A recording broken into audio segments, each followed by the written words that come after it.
ಇದೇ ಸಚಿನನ್ ಮನೆ. ಇದ ಸಚಿನನ್ ಮನೆ. ಈ ಗುಡಿಸ್ಲೊಳಗೆ ಹೆಂಗಿರ್ತೀಯ ನೀನು?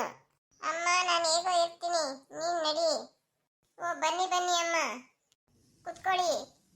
ಅಯ್ಯೋ ಇದೇನಿದು, ನಾವಿದ್ರ ಮೇಲೆ ಕುತ್ಕೊಳ್ಳೋದ? ಅಮ್ಮ ನಾವಿದ್ರ ಮೇಲೆ ಕುತ್ಕೊಳ್ಳೋದು, ನೀವು ಕುತ್ಕೊಳ್ಳಿ ಅಮ್ಮ. ಅಯ್ಯೋ ಅಮ್ಮ ನೀನ್ ಸುಮ್ಮನೆ ಕುತ್ಕೋ.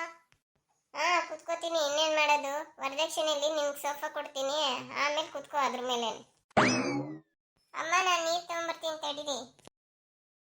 ಮನೇಲಿ ಸೋಫಾ ಇಲ್ದೋದ್ರೇನಂತೆ, ಅಟ್ಲೀಸ್ಟು ಆಕಳಕ್ಕಾರ ಒಳ್ಳೆ ಬೆಟ್ಟ ಇದೆಯಾ ಅವ್ರ ಹತ್ರ? ಹೇಗಿರ್ತೀಯ ಈ ಗುಡಿಸ್ಲಲ್ಲಿ ನೀನು? ಅಮ್ಮ ಸಚಿನು ಬಡವಾಗಿದ್ರೇನಂತೆ, ಅವನ ಹೃದಯದಲ್ಲಿ ತುಂಬಾ ಶ್ರೀಮಂತ ಇದ್ದಾನೆ. ಅವನ ಹೃದಯ ಪೂರ್ತಿ ನಾನೇ ಇದ್ದೀನಿ. ಆಯ್ತು ಮಗಳೇ, ನಿನ್ಗೆ ಈಗ ಗೊತ್ತಾಗಲ್ಲ, ಆಮೇಲೆ ಗೊತ್ತಾಗುತ್ತೆ ನಿನ್ಗೆ. ತಗೊಳ್ಳಿ ಅಮ್ಮ ನೀರು. ಸರಿ ನೀನು ಹೋಗಿ ಅಮ್ಮ ಕರ್ಕೊಂಬೋಗು. ಅಮ್ಮ ಇವ್ರು ಇಷ್ಟೊಂದು ಗಲೀಜ್ ಲೋಟದಲ್ಲಿ ನೀರು ಕುಡಿತಾರ? ಏ ಸುಮ್ಮನಿರಮ್ಮ, ಎಲ್ಲಾದ್ರಲ್ಲೂ ಯಾಕೆ ಹುಡುಕೊಂಡಿರ್ತೀಯ? ನಾನೀಗ ಇದನ್ನು ಕುಡಿತೀನಿ, ಆದ್ರೆ ನೀನು ವರದಕ್ಷಿಣೆಯಲ್ಲಿ ಒಂದ್ ನಯಾ ಪೈಸನೂ ನೀನು ಕೊಡಲ್ಲ. ಜೀವನ ಪರ್ಯಂತ ನೀನು ಇದೇ ಗ್ಲಾಸಲ್ಲಿ ನೀರು ಕುಡಿತಾ ಇರು. ಆಯ್ತು ಅಮ್ಮ, ನಾನು ಇದ್ರಲ್ಲೇ ಕುಡಿತೀನಿ, ನನ್ಗೆ ನಿನ್ನ ವರದಕ್ಷಿಣೆ ಏನು ಬೇಡ. ಕುತ್ಕೊಳ್ಳಿ ಅಮ್ಮ. ಓ ನೀವೇನಾ ಸಚಿನರಮ್ಮ? ಹೌದು ನಾನೇನೆ ಸಚಿನರಮ್ಮ. ಹಾಗೆ ನಿಮ್ಗೆ ಎಷ್ಟು ಮಕ್ಕಳು? ನನಗೆ ಒಬ್ಬನೇ ಮಗ, ಇವನೇ ಸಚಿನ. ಹೌದಾ ಸರಿ. ಹಾಗೆ ನಿಮ್ಮ ಮಗ ಎಲ್ಲಿವರೆಗೂ ಓದ್ಕೊಂಡಿದ್ದಾರೆ? ಅವನು 4ನೇ ಕ್ಲಾಸ್ವರೆಗೂ ಓದ್ಕೊಂಡಿದ್ದಾನೆ ವ್ಯಕ್ತಿಯವರೇ. ಅದು 4 ಸರಿ ಫೇಲ್ ಆಗವನೆ. 4ನೇ ಕ್ಲಾಸ್ವರೆಗೂ ಅಂದ್ರೆ ಏನರ್ಥ?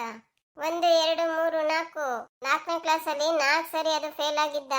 ಅದಕ್ಕೆ ಅವನಿಗೆ ಓದಕ್ಕೆ ಕಳಿಸ್ಲಿಲ್ಲ, ಎಮ್ಮೆ ಮೇಯ್ಸಕ್ಕೆ ಕಳಿಸಿದ್ರು. ನೋಡು ನಿನಗೂ ಅವನಿಗೂ ಎಷ್ಟು ವ್ಯತ್ಯಾಸ ಇದೆ ಅಂತ. ನಿಂದು BA ಗ್ರಾಜುಯೇಷನ್ ಆಗಿದೆ, ಅವನದು 4ನೇ ಕ್ಲಾಸ್ ಅಷ್ಟೇ. ಅದು 4ನೇ ಕ್ಲಾಸಲ್ಲಿ 4 ಸರಿ ಫೇಲ್ ಆಗವನೆ. ನೀನು ಜೀವನ ಪರ್ಯಂತ ಸಗಣಿ ಬಾಚ್ಕೊಂಡೇ ಬದುಕಬೇಕಾಗುತ್ತೆ. ಈಗ ನೀನು ಯೋಚನೆ ಮಾಡು, ನೀನೇನು ಮಾಡಬೇಕು ಅಂತ. ಅಯ್ಯೋ ಬೀಕ್ತಿಯವರೇ, ನೀವೇನಾದ್ರು ಹೇಳೋದಿದೆಯಾ? ಏನು ಹೇಳೋದಿಲ್ಲ, ಏನು ಹೇಳೋದೇನಿಲ್ಲ. ಆಯ್ತು ಬೀಕ್ತಿಯವರೇ, ಒಂದು ಮಾತು ಕೇಳಲಾ? ಹಾ ಕೇಳಿ. ಏನು ಕೇಳ್ತೀರಾ? ಕೇಳಬೇಕಾಗ್ತಿದೆಯೋ ಕೇಳಿ. ನಿಮ್ಮ ಮಗಳು ಸಗಣಿ ಬಾಚ್ತಾಳಲ್ವಾ?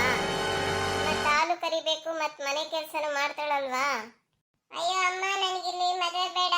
ಇವರು ನನ್ನ ಕೈಯಲ್ಲಿ ಸಗಣಿ ಎಲ್ಲ ಬಾಚಿಸ್ತಾರೆ, ಕೆಲಸದವ್ರನ್ನಾಗಿ ಮಾಡಿರ್ಕೋತಾರೆ. ನೀವೆಲ್ಲ ಹೇಳ್ತೀರೋ ಅಲ್ಲೇ ಮದುವೆ ಆಗ್ತೀನಿ.